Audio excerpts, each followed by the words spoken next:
Amoureux de l'actualité, bonjour. Attaque de ce 18 juin 2026 à Niamey. Avec la plus grande fermeté, le Bénin condamne. En cette circonstance douloureuse, il exprime son soutien au général Tiani et au peuple nigérien. La manchette de Le Potentiel de ce vendredi 19 juin 2026 est annonciatrice.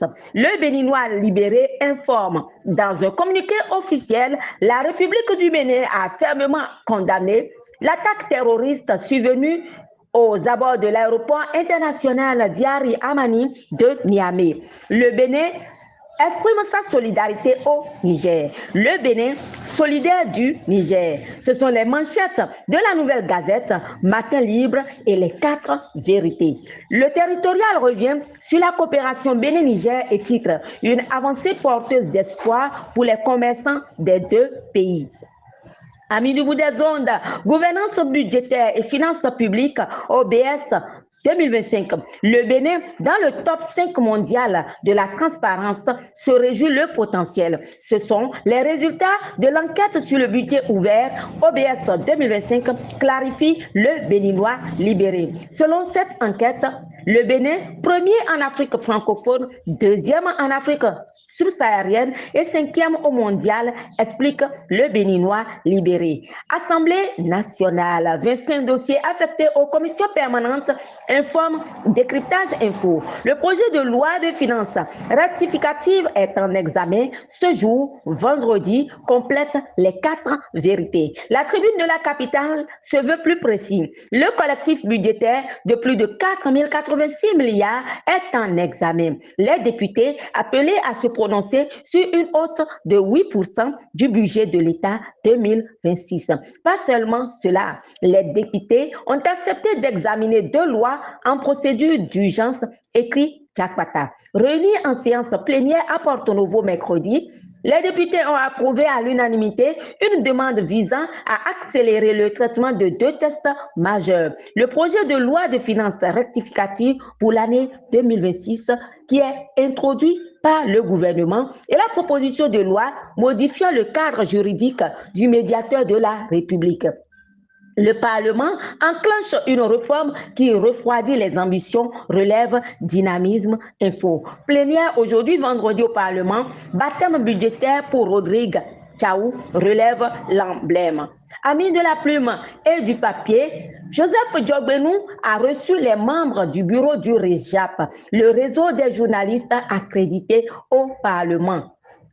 Une audience placée sous le signe du renforcement de la coopération entre l'institution parlementaire et les professionnels des médias, rapporte le patrimoine.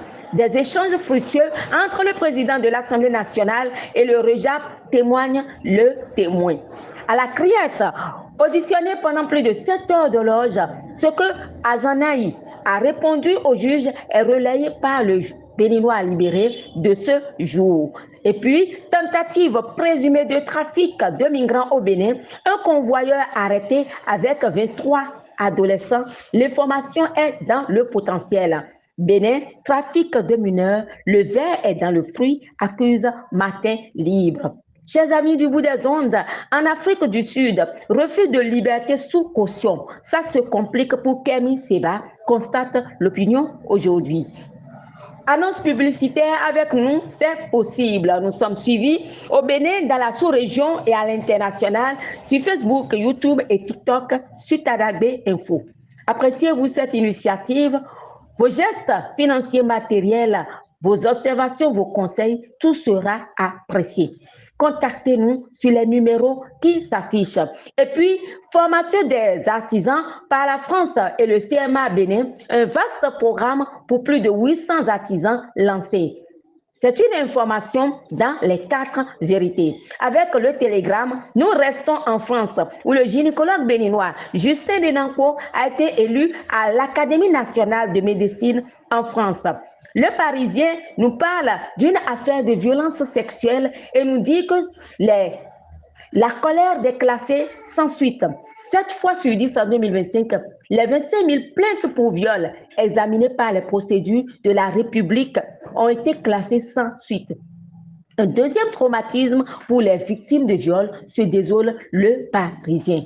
Coupe du monde 2026, la République démocratique du Congo tient tête au Portugal. Un précieux point face à un favori du tournoi. La RDC a réalisé une belle aventure. L'emblème nous en parle. TV5 Monde dévoile qui est Yohan Wissa, le premier buteur congolais de l'histoire de la Coupe du Monde. Chers amis du bout des ondes, ce sera l'essentiel des informations de ce vendredi 19 juin 2026. Comme je le disais, vous pouvez faire des annonces publicitaires avec nous et vous pouvez nous pousser plus loin avec vos soutiens de quelque nature qu'il soit. Contactez-nous donc sur les numéros qui s'affichent.